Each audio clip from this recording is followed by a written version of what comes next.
Hello, and welcome to an adventure like no other. Far more than what you have known, there is something far more to be known than you can ever know. And it is all about you, the real you, your real awareness with your intuitive senses. You were never taught that the real you, your real awareness, is operating 5 bodies in cause and effect, restricting creation. You have been taught to think that you are only a one-dimensional human person, with a mind and emotions, and with a very short lifespan on this planet Earth. More than what your mind can grasp is your intuitive senses that can be opened to see beyond all your restrictions. You have always had an opening to see beyond what you have known, and this has been purposely kept from you, and this is where you have heard rumors and stories about your nightly dreams. Your so-called dreams is your opening to your intuitive senses that will allow you, the personal you, to excel beyond what you have previously known. Everyone has intuitive senses, and very few people take advantage of what is possible by recognizing something more than their mind can understand. Creation has its place for all of us, and then there is all life, which is far more than anything than what can become with creation. Everything we experience is necessary for us to survive with whatever we choose and decide our life to be. New Kevin Smith is the great witness to something more than what can be taught and learned in any school. It can be so that when anyone first listens to Kevin's intuitive side experiences, also known as real side experiences, from what their personal mind has known, Kevin's manner of expression will at first be rather different to comprehend. This is where this introduction and reading the new books and Facebook groups will help. Have fun deciding. DUANE the Great Writer and Seer.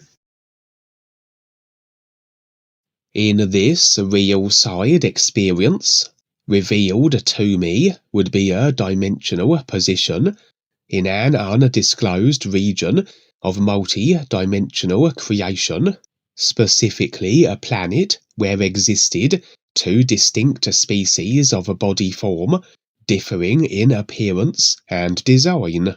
The planet was verging on inhospitable, somewhat barren, but regardless was just about able to support and sustain the species that resided there. If the planet had always been this way, or some situation, natural or instigated, had resulted in its current state of being wasn't revealed at this stage, but I would see little evidence of any kind of vegetation, flora or fauna.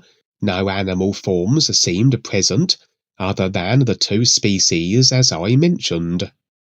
Both the species comprised of body forms where the secondary personal free will wielding self had been established, and not simply body types animated directly by real awareness prior to the manifestation of the created self. Consequently, we would have then species going through their creational process, disconnected from the real awareness that they each actually are, and absorbed into their consciousness construct, the personal self, making the choices that they were, and effecting their circumstances in reflective accord. Their current situation then, that of being upon this rather barren and relatively lifeless planet, was as a result of what each respective individual of each species had in reality decided, either consciously or as effects generated from the subconscious, idea agreements accrued from prior lifetimes that they would be oblivious of, and yet still would be affecting their nature. For nothing can we experience absent of the ideas being placed within our consciousness. We are each the deciders of that which becomes as a consciousness installed, either by the ideas we create via the body vehicle mechanics, or ideas as created by others that we agree with. Only one of the 2 species present were actually indigenous to the planet. They comprised of 2-legged, bipedal, wolf-like body forms, and this expression of a body type, that of bipedal animals, is rather common throughout creation, as I have revealed over the years with the previous real-side experiences I have shared. The wolf people were rather rudimentary in their way of living, some may say primitive, but in reality they were operating in ways that made sense with the environment they were in, despite it being somewhat harsh. That if indeed the planet was rendered as the state it currently was in through the decided actions of others, it was not by the hand of the wolf species themselves. There must have been some form of life available by which the wolves could acquire as a sustenance, though nothing made apparent to me, for the wolves were surviving, and would construct and always carry with them weaponry comprising of bows and arrows designed for the felling of prey. The second species were not native to the planet. They would be a group of beings, relatively small in number in relation to the wolf people, who had colonized the planet. They were a space-faring species. Although their intentions were not hostile, it wasn't an invading force. They were explorers and were on a mission to discover and secure items, artifacts, and antiquities strewn across the regions of creation they operated within, as though intergalactic treasure seekers. For it is so that through the simulator being somewhat advanced in its idea cause-effecting state of being, over the many eons of so-called time, much by way of tech, artifacts, and curiosities will be scattered across the multi-dimensions of it, some forged by species no longer in existence, abandoned and forgotten in many cases, and oftentimes these will not simply be collectibles gathered for posterity, but are viable technologies that can be applied according to the intentions of those that secure them. In this case, then, the planet of the wolf people had been identified as one where such technologies could be found. Impressions would now reveal that the planet had at one stage been home to a far more advanced species.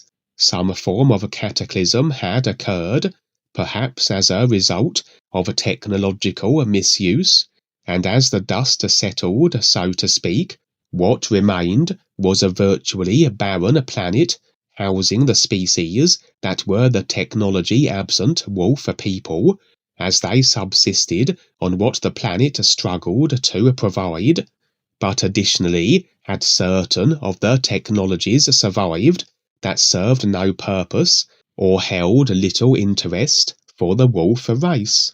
The humanoids either knew of this timeline of events or had struck lucky through random exploratory chance. Either way, they had arrived in their spacecraft and established a base in a very rocky, mountainous region of the planet. As I said, despite their technology, they had no interest in engaging with the native wolf species, either peacefully or with hostility. The wolf people, however, considered the humanoids as invaders, and although they were not then motivated to attack the humanoids and hound them from their planet, no pun intended, they would be very unwelcoming of them, and would certainly become aggressive should the humanoids encroach too directly into their camp grounds. So it was an established standoff, the wolf people going about their lives, the humanoid explorers investigating the planet for any technology the original inhabitants had left behind. The planet's atmosphere was also of a particular. The wolf people were perfectly suited for its chemical composition, but the humanoids had to wear full body covering protecting suits at certain periods of the day. For as the day began, the atmosphere would pose little issue to the humanoids, and so they were at liberty to be absent of the suits. But at a certain point in the day, so the atmosphere would change and present as a toxic, and where the suits then were required. Among the various artifacts and keepsakes the humanoids secured, they would discover all manner of information inscribed on recovered tomes and such like, revealing the presence of what would be described as an ancient seal embedded in the ground. This seal would be of a technological metallic design, and would in fact be a blocking mechanism preventing a portal present on the planet from serving as a conduit by which all manner of beings and body forms could access the planet from whichever dimensional area of creation they resided in. The portal preceded even the original technological inhabitants, who, having discovered it and that it could present as problematic, allowing the influx of other species onto their planet, so they had created a means by which the portal could be sealed, and had recorded information regarding this, which had remained forgotten on the planet until discovered by the humanoid explorers. The accounts also spoke of how the portal had miraculous healing powers, that should the seal be removed, and the sick, injured, and even the recently deceased be laid beside the opened portal, so the individual would be restored to full health or even life. The humanoids, being the curious bunch that they were, discovery was their preoccupation and thrill, so they would locate the portal contained by the large metallic seal on the ground and rather close to one of the settlements of the wolf people. They would, however, not be tempted to consider the opening of the portal, for they were seeking artifacts primarily, but there would, however, come a point where the female partner of the leader of the humanoids would fall from a cliff. Her body deteriorated too swiftly that medical intervention could be exacted in time, and as the female died, so the leader would elect to break the seal and utilize the portal's healing powers.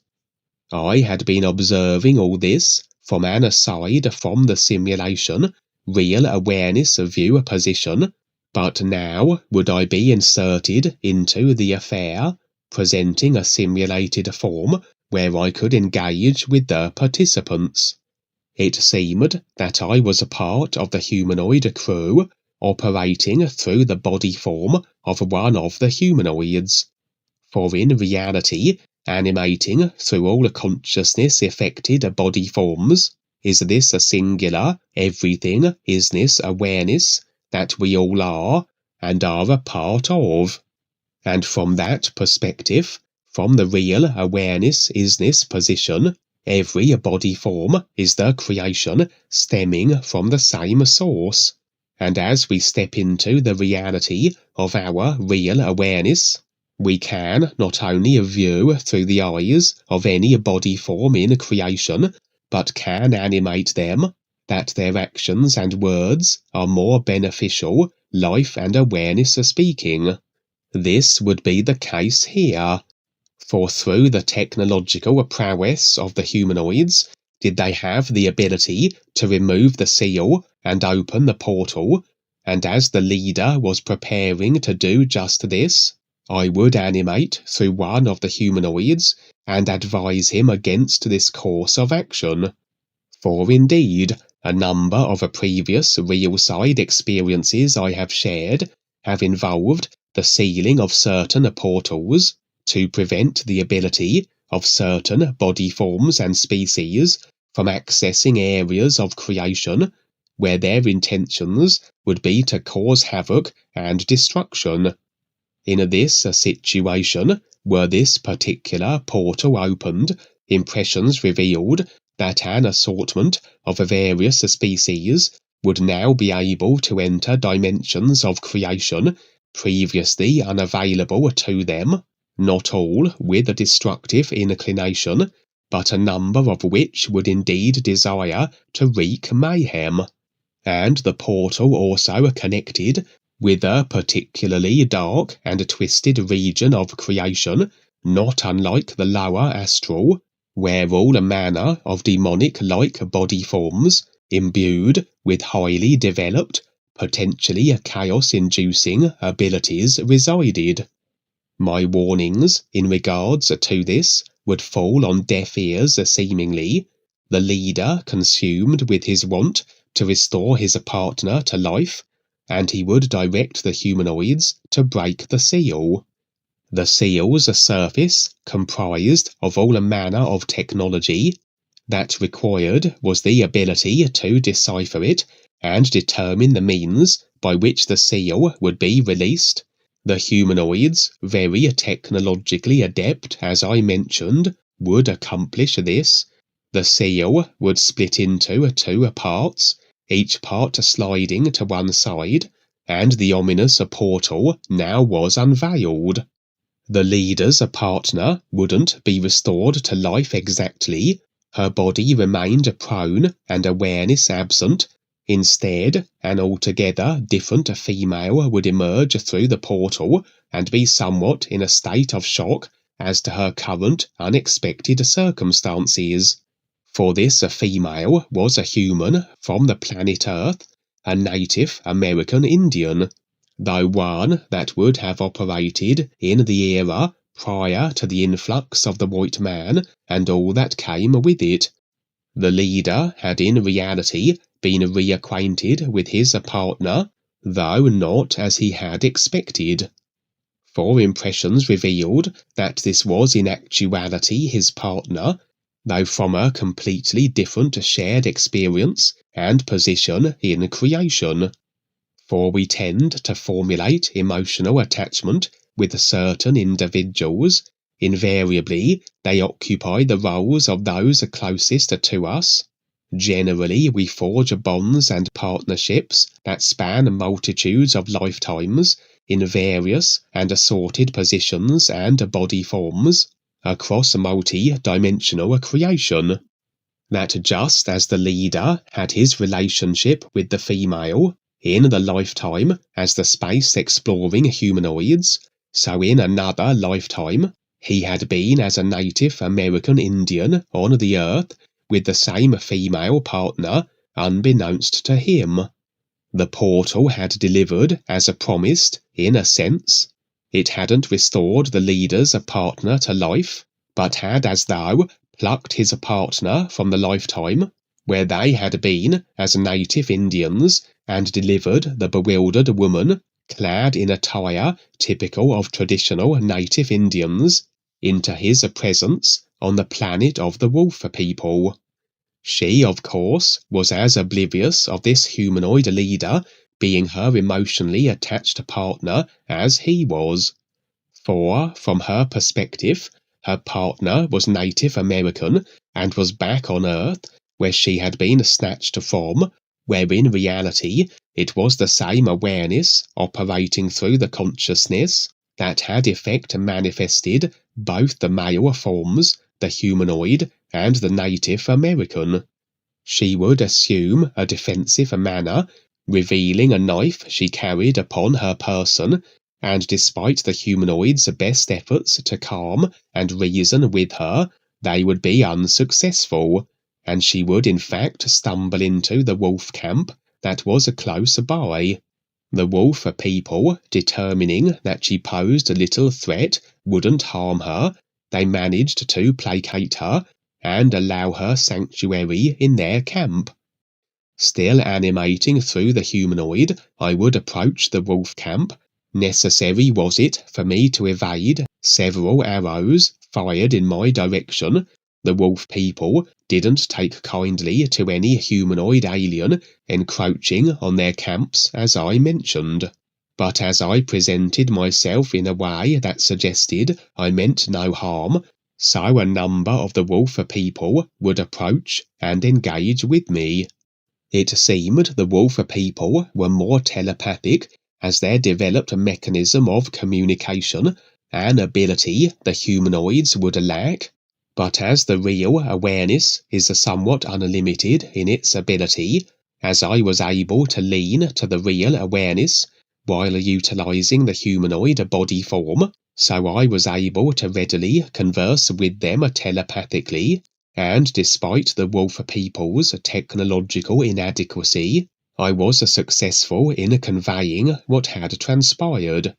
The wolf people were aware of the portal, though had their own references for it, and how it presented as a gateway to other dimensions, not all of which were savoury.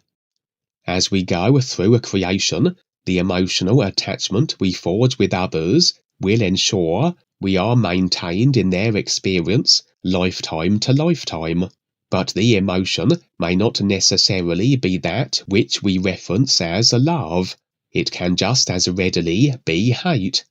Regardless of the emotional sensation's nature, ensured will it be that we remain embroiled karmically with those we emotionally attach with. This can be on an individual or entire species basis, in that, should a species or race emotionally attach with another through disdain or malice as an example, invariably subsequent lifetimes will find all individuals involved operating as entirely different races or species, but still locked into a conflict with each other.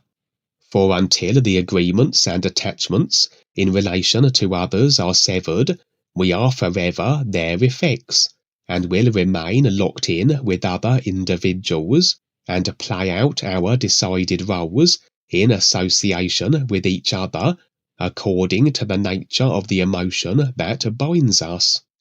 Impressions revealed that these two species were one such example of this, that there was an underlying emotional hatred existing between them that, although wasn't manifesting as a conflict in this experience, had expressed as such throughout many lifetimes, where each respective individual of the wolf people and humanoids had assumed different species and creational positions, and one expression would manifest as the wolf people being the Native American Indians of the earth, and the humanoids being as the invading white man, and where the underlying disdain would manifest as the conflict which would ensue. And interestingly then, the leader would have switched sides, so to speak, in the lifetime as revealed in this experience among the humanoids, in another lifetime with the native Indians on the earth, and not as among the white men as practically all the humanoids would be. As warned by the accounts left by the original inhabitants, the portal now was a viable means by which other body forms could access the planet and region of creation it resided in. For a group of a very large and sophisticated-looking group of robotic forms would manifest, they would be of an aggressive inclination and declare war on the wolf people and the humanoids alike, as they established themselves on the planet and determined not to depart until they had eradicated all other forms of life not their own. Despite the technology of the humanoids, they were not military types, more explorers, as I said, and were no match against the robots that were designed for conflict, as though this was their only motivation and objective, to conquer and destroy. I mentioned also that the portal opened into a very dark region of creation where powerful demonic creatures lurked, and they would be swift to take advantage of the opportunity the portal allowed them to access other areas of creation previously sealed to them and unleash their mayhem. They would also manifest on the planet via the portal and have ability which exceeded even the robots, and in the aftermath only the demons remained, the robots destroyed, the humanoids and wolf people slain. At this point, I was observing once again, aside from the simulated situation unfolding, having vacated the humanoid participant, who had ultimately been eliminated with his crew. Everything we experience is dependent on agreement. We must have the idea of it installed in a consciousness, or it cannot feature in our experiential midst. This would include the ideas that are the body forms of others. That all these distinct species were able to come into a conjunction revealed agreements that this could always potentially be so. The humanoids and wolf people, with their emotional binding attachment with each other, and evidently also was agreement present which facilitated the robots and demons to impact their experiences also, given the right set of circumstances. Agreement essential that other body forms can operate in our experience, but despite the power or might of a body type, that it can in any way impact others adversely, this also is dependent on the agreement allowing that this can be so. In a situation such as revealed here, irrespective of the attributes, as developed with each distinct group of body types, the outcome was always dependent on the distribution of agreements between all involved. And as the demonic body forms evidently had agreement permission to potentially not only manifest in the experiences of the individuals that were currently the species that they were, but also eradicate them as they so decided, this is an agreement that would be maintained even after demise of the body forms. And as the awarenesses that were the wolf people, the robots, and the humanoids would assume other body forms, species, and creational positions at any moment and given the right circumstances, could the demons always potentially influx into their experiences again and eradicate them? For I would be shown that in an alternative lifetime of the robot race, they would still be as mechanicals, though with variations, appearance and circumstances wise, and would be constantly attacked by the demons that emerged from the very ground of their world and drag them under the earth to whatever fate awaited them there. Nothing especially savoury, I would suggest. And in regards to the humanoids, as they would become the white humans of the earth, revealed to me in the current era would be how a vast number of so-called spiritual paths and pursuits, especially those that involved some form of outer body travelling or journeying, etc., would actually facilitate the means by which these particular demons could lock in with any human indulging in such practices, as though formulating a conduit connecting to the demons, and potentially afford the means by which the demons could impose adversely on the physical level experience of the humans. And there the experience would end. In the final analysis, simply another collection of objective viewpoint comparisons, as the various body types and species go about their decided activities in creation, engaging with others as they do, in whatever decided form that may take, revealing how easy it is to lock into the ideas of creation, including those that are the consciousness-affected body forms of others, and where we are embroiled with them and tumble through creation and lifetimes in the assumption of various roles in relation to them. All participants restricted and mired cause and effect wise accordingly, until ultimately the moment comes where all the restricting ideas of consciousness, the agreements and attachments, are faced and released, and extrication from the necessity of the simulators can be so. Kevin has brought forth another challenge for people to decipher and figure out if they choose to. Yeah, it's cool. It's so good that he's there providing these viewpoints. So really doesn't matter if it's on this planet or another planet or dimension. You see that people, body types, whatever, we're all awareness is what we is, and have these attitudes. And so again, these attitudes come from the agitation in creation. And we need this agitation, and so it produces these attitudes. We look for something to, so-called remedy or justify whatever the idea is, to have attitudes, because we've been taught to think in a certain way that we need to have these attitudes and we need to think about everything instead of learning to intuitively see it for what it really is and get on with the better part and big adventure of life. So, but in the meantime, it's all good. And it's shown in the movies too, you might say, program everybody to a particular way of thinking. And so learning to face it and get through it totally without attitudes like the sun shining, and be real every moment now and recognize that's a huge step. It's a lot of practice, but it's possible because everyone can actually see it. It's just learning to be it and do it. And so that's why we're here, helping everybody. That's the whole idea of becoming more aware. We help each other do this. Very, very important. And this also helps the real guides help us become more aware. So we're all in the same life.